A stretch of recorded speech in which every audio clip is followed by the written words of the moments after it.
9:04 p.m. Got 15 miles in the morning. See you when it's still dark outside.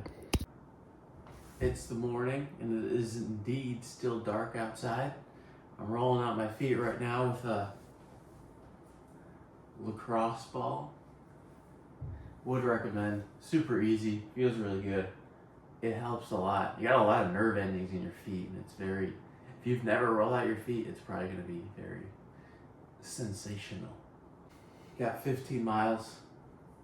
I think I already said that, but 15 miles. Going to probably ease into the first like 3, 2 to 4. So maybe sit around a 7:10 pace, and then move up to try to just settle in at a 6:50 because that's what marathon pace is going to be. Or ideally will be 6:50. So I'll sit there probably and just see how the hell that feels. And then run the 15 miles. Really all we're going to do. And then got a lot of crap going on today, so do that, shower, eat, and then move on with the day. G1M Sport. All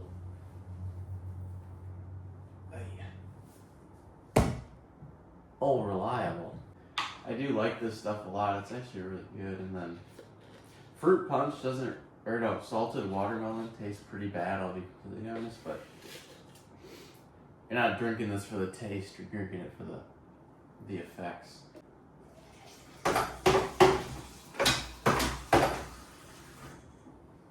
It's for the airflow, you know? For the airflow. Cold brew from the French press. So I had just about 8 hours of sleep, which does not happen a lot, to be honest. I don't really get 8 hours very often, and there's some days where I'm getting like 5 hours, 5.5 hours of sleep, and I wake up and I'm like, whoa. And then those are the mornings and I'm like, maybe I'm too reliant on coffee. But then I get enough sleep and I'm like, oh no, I think you're fine. Do I have some reliance on it? Of course. And then, but right now, do I need it? Honestly, no, but why would I not? Because I can use this to my benefit for the run, and then just to kind of jumpstart me into the day. I don't know. I can see value in not doing it, but I don't really give a shit. Sometimes I think people make things hard just to say it's hard. Whatever. I'm being a little judgmental.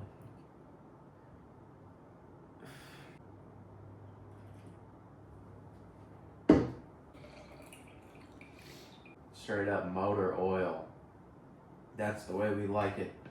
What I need to do right now is I need to post a little daily read on Instagram. Tires squealing outside. I need to post a little daily read on Instagram. So I'm gonna do that. So fuck off for a second. Daily reads all posted, good to go. I also took a dump. So there's that too. It's funny because usually when I post that picture on Instagram, it's like I post it right when I wake up. I'm usually on the toilet, which is kind of funny. It's about dancing, you know? Who's gonna dance with you and you with them throughout life? And I think it's interesting because, it mentioned like dynamically leading, dynamically following. So you're not always leading, you're not always following, and it's not always matching.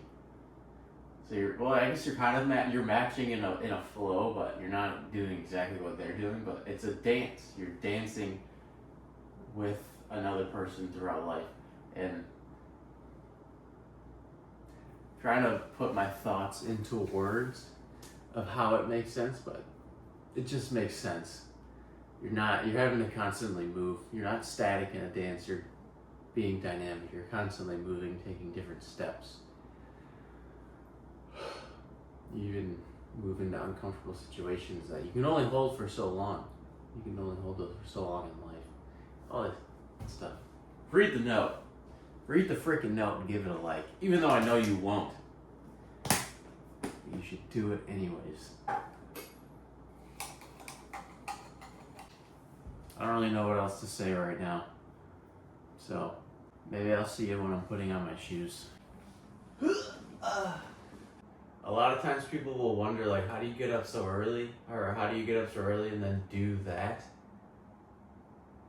That's not what I'm thinking in my head. When I get up early, it's not, I'm waking up early, I'm gonna go run 15 miles right now. I'm saying, I'm waking up early and then I'm gonna put on my sweatshirt. And then I'm gonna drink some coffee. And I'm gonna just relax right away. I'm just gonna get out of bed, I'll put on my sweatshirt. I'll be able to sit down for a second. And then you make the steps forward small, especially when it's hard. I don't wake up and think, all right, we're going right into 15 miles. Because then I'm never going to get out of bed. Because I don't necessarily want to do that right when I wake up. You gotta ease into it. You have to meet yourself where you're at in that moment. So where I'm at, my head's on that pillow in that moment. It's not ready to go run 15 miles. Or to tell myself, this is why you're getting out of bed. I am getting out of bed because I want to put on my sweatshirt and be warm and be comfortable. I'm getting out of bed because I want to get moving, sit down, drink the coffee,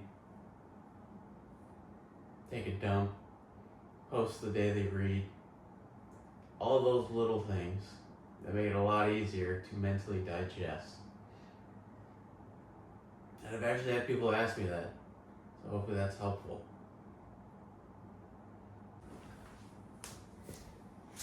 This is how I warm up. I just hop in a bunch of different ways. We're on mile 12. My legs have lost all bounds. I'm really having to work for each step.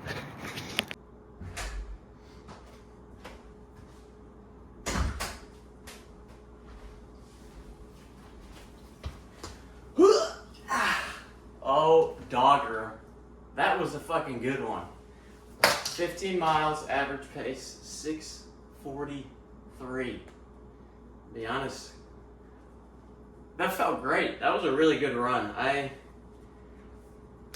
Mile one, I was kind of scared because my pace was 7:20, and then I was like, this feels kind of hard. I was like, oh shit, 7:20 feels kind of hard right now. But my heart rate was at like 140 or some shit like that, and I was like, okay, well that's good at least. I'm not like, my heart rate's not crazy high.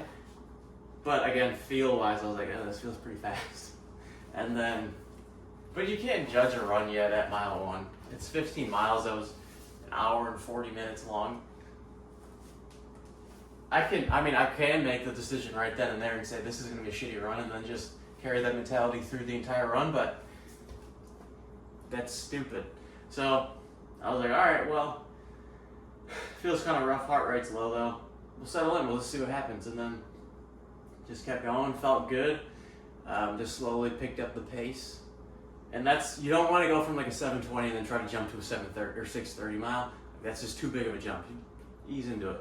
But slowly pick up the pace to where I was running some 7 or 6:30s throughout the middle of the run.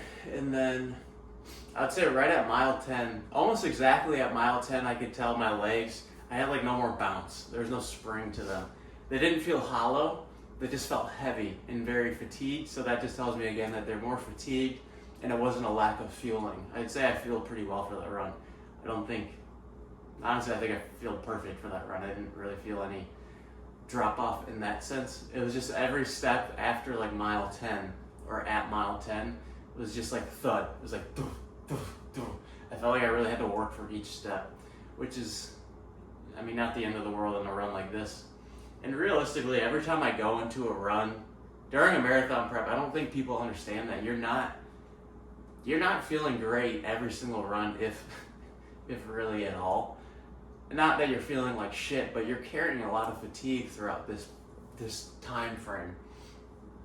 And again, I don't think people realize that. So a lot of times people will say, oh, well, I'm tired, I don't blah, blah, blah, this, that, the third. The whole point is like you're gonna be fatigued. You're reaching new levels of fitness. It's not gonna be easy. And you're just limiting yourself by saying, well, I'm just tired today, or my legs feel heavy today, so I just won't try today. That's why you're staying where you're at. Sometimes I get really fired up about this on my runs. Like even yesterday, the video I posted, I was like, you'll list A, B, and C and say these are the reasons why I can't be better today. I was really fired up about it because it's so fucking true. People, I say myself included, is we make these excuses in our head and we act as if they're law and that there's no way, if, ands, or buts to them. And we say, this is why I just can't do it today. But that's why you're limiting yourself. No one else is limiting you, especially in a sport like this where it's running. It's not a team sport. It's individual. You are on your own. And even just in life, you may have people around you, but it's you. It's up to you to make these changes and to strive for better. And honestly, I think there's points in life where we don't even realize that. We don't realize how in control we really are. And that's why you got to push yourself a little bit, because you'll never understand how in control you are unless you do push yourself and you intentionally make these decisions to do for yourself. If you constantly have someone else making decisions for you, you're never going to realize that, because the power of your life is always put into someone else's hands, because you just won't take it into yourself. I don't know. And every situation's different, so I can only speak for myself. And what I say is not law. I'm speaking from my own perspective on life. So don't get offended if I offended you.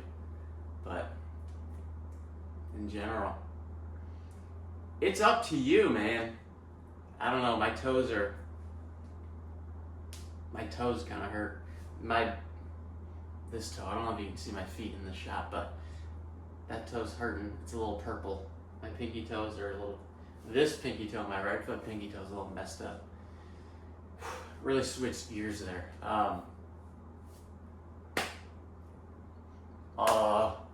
That was a solid run. Good Sunday. It's 8:52, which is nice. Still got a whole day ahead of us. A couple coaching calls. Got to go to work. And a couple other little things. Edit this video. Post a reel. Edit the reel. I do the daily reach stuff. And you start figure out what my plan is going to be for the Ironman in terms of my prep and just like a training schedule. I think the month of May, my marathon's May 4th, I think the month of May is going to be more kind of willy-nilly in that I'll just kind of do probably 2 things every day. Maybe I'll do a little bike a day, and then I'll run a bit, or maybe I'll run and swim on a day. Maybe I'll just run one day, maybe I'll just swim some days. But I think May is going to be more just kind of getting in the groove of doing the 3 things. And then once June hits, I started to get a blister on the bottom of my foot. Once June hits, then I want to have some sort of structured plan. Whether that means I buy one or, honestly, ChatGPT is insane. Maybe I'll just do that. I don't know. But by June or by the end of May, I want to have some sort of structured plan for the Ironman. So that way I have something to follow, because I like that. That's what I do for the marathons. I write those plans, and then you front load all the work, you do all the mental work beforehand, and then during the prep, all I have to do is say, all right, Monday I'm doing this, Tuesday I'm doing this. Sometimes I'll move days around depending on what's going on. So like even this week on Monday was supposed to be a rest day, but then I ran 9 miles on Monday, and then I had my rest day on Tuesday because I was because that Sunday prior to the Monday that was supposed to be a rest day, I was coming off of that injury, so I only ran a couple miles, so I didn't really need the rest day. So I thought I'd rather do the 9 miles Monday than take the rest day on Tuesday, because then I have all these runs through the rest of the week. So then I haven't had a rest day since Tuesday, so I was like, I'd rather do it then. And that just worked out better.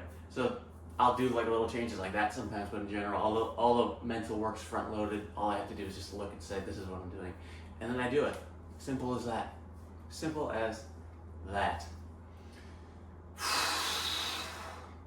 All right, well, I'm gonna shower and eat, and I'm really thirsty, and I'm really hungry, and I need to shower. Because I need to shower, and because I'm hungry, and because I'm thirsty, that is why I need to shower, that is why I'm hungry, and that's why I'm thirsty. Now I'm rambling. Have a great Sunday. Extra for YouTube. There ain't nothing like that fresh out of the shower feeling after a crispy fucking long run. hot water running on your face. Not too hot because you're hot. But fresh out of the shower, relaxed. I'm clean. I'm about to eat. Good.